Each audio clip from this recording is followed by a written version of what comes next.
I wanted to start this morning with an expression of profound gratitude for Ashley Judd, Gwyneth Paltrow, Angelina Jolie, Ellen Page, and the many, many folks who are survivors of sexual assault who have spoken and written publicly in recent days about being survivors of sexual assault, and that they are finally being listened to and believed.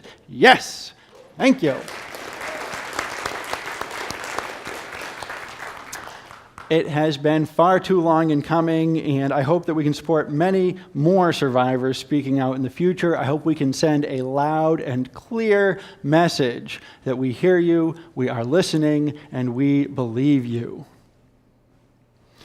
This morning is the third worship in our series entitled Relational Activism, and in this series I keep being reminded of, keep coming back to a quote by, a famous quote by Lilla Watson, who is an Indigenous Australian visual artist. She says, "If you have come to help me, you are wasting your time, but if you have come because your liberation is bound up with mine, then let us work together."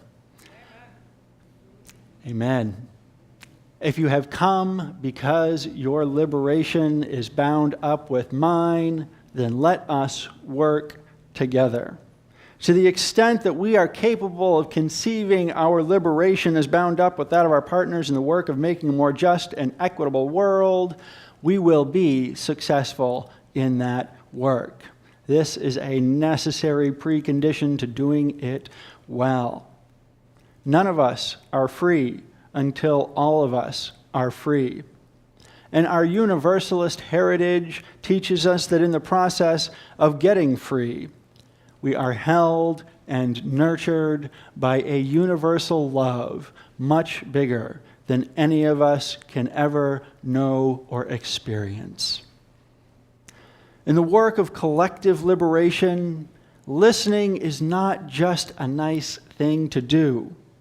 Listening is crucial and necessary to the success of our movement.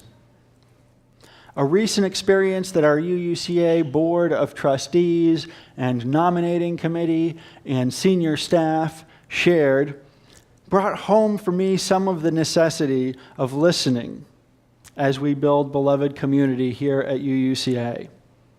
On September 30th, we did a training called Countering Oppression from the Inside Out. We did an activity where everyone formed a very wide circle out on the patio here, and then the facilitators read a series of statements, and if each one applied to you, you were supposed to take a step toward the middle. If you went to the middle hour program today, it was some of the same questions as in the activity there, the unpacking, the backpack of privilege activity. Each question was designed to identify an aspect of race, gender, sex, sexuality, or class, or other kind of privilege. The effect was that those of us with significant unearned privilege ended up at or near the middle of a cluster of people all converging on the same point on the patio. Meanwhile, those without access to those same privileges were farther from the center. Multiple people of color took part in this exercise, and they ended up a fair distance outside the center of the cluster. The aha moment for me in this exercise was that people of color in this exercise had a much better perspective on the group than those of us clustered near the middle. I was standing in the middle, and all I could see were the people right around me, the ones that were all clustered together, who were right next to me. The folks on the margins could see each other and those of us who were in the middle much more easily. The people in this exercise who were literally marginalized could see what was going on better than anyone. Wow. That's an image that I hope we will hold and keep with us in the work of making the world a more just and equitable place. And those of us in the middle of that circle can't hear the broader justice-making perspectives of those on the periphery unless we are willing to listen. We have to listen. And you don't have to take my word for it. Here's one trustee's experience that they shared. What kicked me in the gut during our workshop is that it was real and how few people of color we actually have in our board. I took that image back into the sanctuary, also a circle, and thought about a dartboard that has higher scores as you go into the middle. How have we made the bullseye an all-white experience? Not just by the people there, but by the content choices, including songs, readings, and topics. How do we dismantle the rings of privilege we've constructed? And I want to emphasize first and foremost that this trustee and I are not looking to ignore or erase the existing presence of people of color in leadership in our congregation and in our movement. Rather, we want to lift up that it's harder to attain and maintain leadership positions for people of color within our movement. That's been borne out for me in conversations with people at literally every level of Unitarian Universalist leaderships. One is constantly fighting against headwinds of implicit exclusion in these situations. We have to remember that none of us are free until all of us are free. And in the process of getting free, we are held and nurtured by a love that is universal and that is greater than any of us can ever know or experience.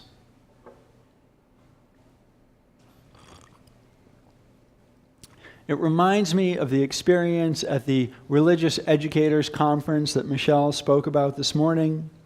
A workshop on nonviolent communication was planned with the best intentions, but ended up triggering many people of color participants. Not because the white leadership was attempting to be exclusionary, but the leadership were the folks huddled at the center of the circle who could only see each other. They weren't hearing the folks at the margins, the ones with a perspective on what all was happening, until the feedback got so direct and immediate that it was unavoidable. Until white allies like Michelle Bishop made it clear, this is not about you. Until we started to take seriously the idea that none of us are free until all of us are free. And when it comes to oppression, there is by no means a binary of who is oppressed and not. Another trustee of UUCA wrote that I found it interesting that I ended up in the middle rather than in the center. It put me in a unique position where I could touch the power center, but still see the margins. This trustee was being aware there's some ways their marginalized identities inform them, as well as some areas where their privilege blinds them. I can say from my own experience, there's a reason heterosexual, white, cisgender, temporarily able-bodied, citizenship-having men struggle at this. That set of identities puts us square in the center, struggling to get any real perspective of the wider circle. It takes years of difficult practice for us to gain that perspective, if indeed we ever do. This is what I mean when I say that listening is not just a nice thing to do, but absolutely necessary to the success of our faith movement and our efforts within it. Folks with marginalized identities can see things that folks with privileged identities cannot.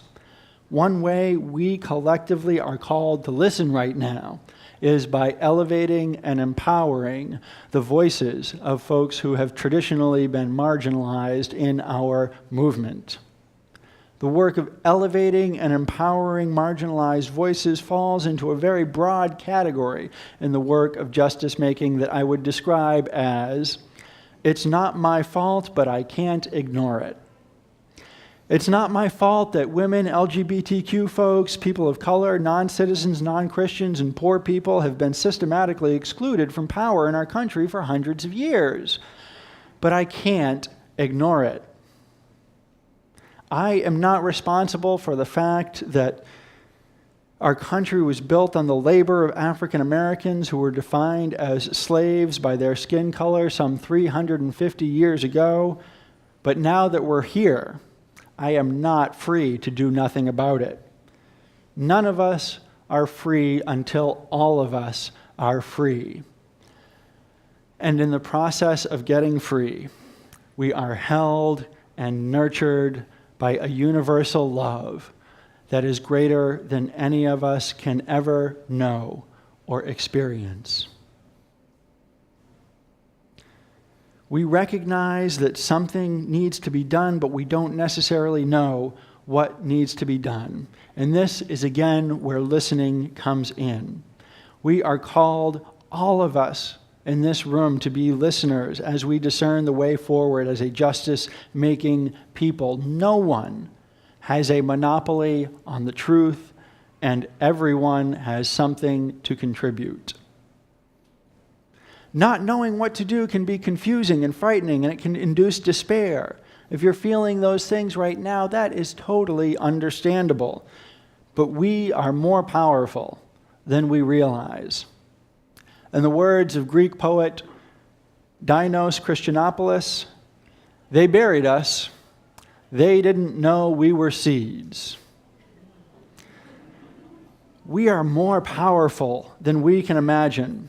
And I want to address a couple areas in particular where we can build and grow that power. The video that we saw this morning of folks attaining deeper levels of intimacy with each other through sustained eye contact for 4 minutes shows how easy and how difficult this work can be of nurturing closeness with others.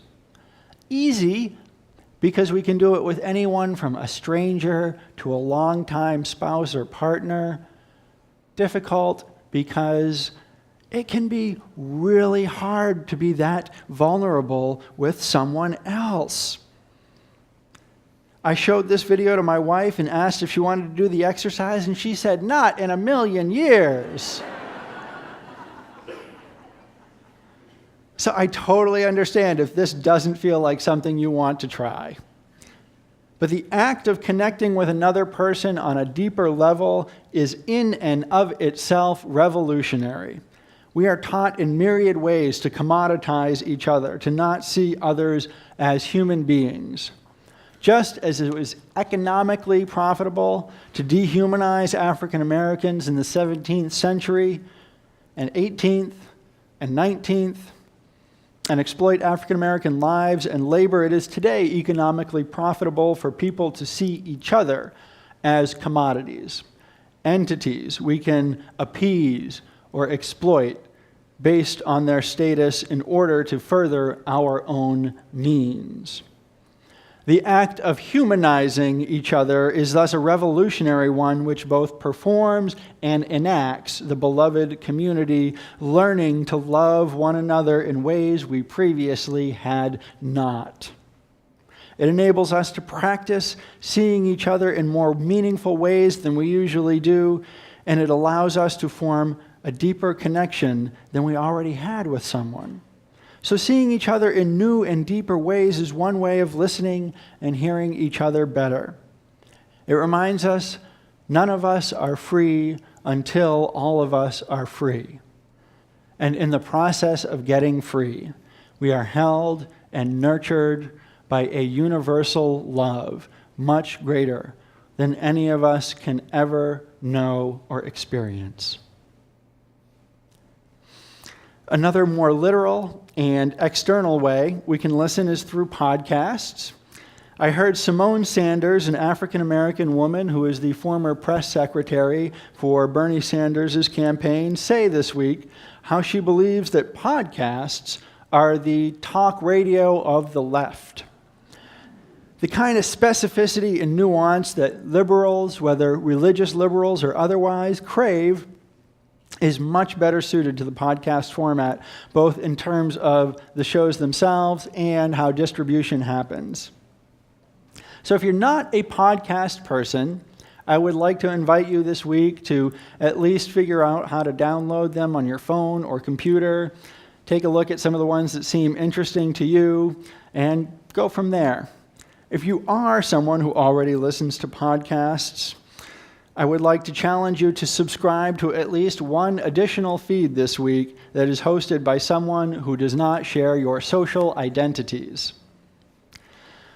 A participant at the Religious Educators Conference last weekend said, "I understand learning and growing is my work to do as a white person, but how am I supposed to learn if people of color won't teach me?" And what I want to say is that it's all out there if we are willing to go and look for it. No matter the identity that you have, privileged or oppressed, and you want to see what the other side has to say about it, there is a place to go and hear without putting the burden of representing all the people with their identity on one single other person in person. It's out there in podcasts like Pod Save the People with DeRay McKesson. It's out there in books like The Half Has Never Been Told by Edward Baptist, The New Jim Crow by Michelle Alexander, and Just Mercy by Brian Stevenson. Don't worry if you didn't catch all of those titles. I'll make a post on the City, our social media platform, later today so that they're all there for folks to find. We all need to educate and equip ourselves because none of us are free until all of us are free. And in the process of getting free, we are held and nurtured by a universal love that is greater than any of us can ever know or experience. The point I hope folks will take away from each of these different methods of listening, whether it's empowering marginalized voices in our congregations, looking deeply into each other's eyes, delving into the world of podcasts, is that there are deeper levels we can go to, and that we are called by our ever-curious faith tradition to explore. Along the way, let us remember we're not doing this to be nice, but because our liberation is tied to collective liberation. None of us are free until all of us are free, and in the process of getting free, we are held and nurtured by a universal love much greater than any of us can ever know or experience. Peace, salam, shalom, and may it be so.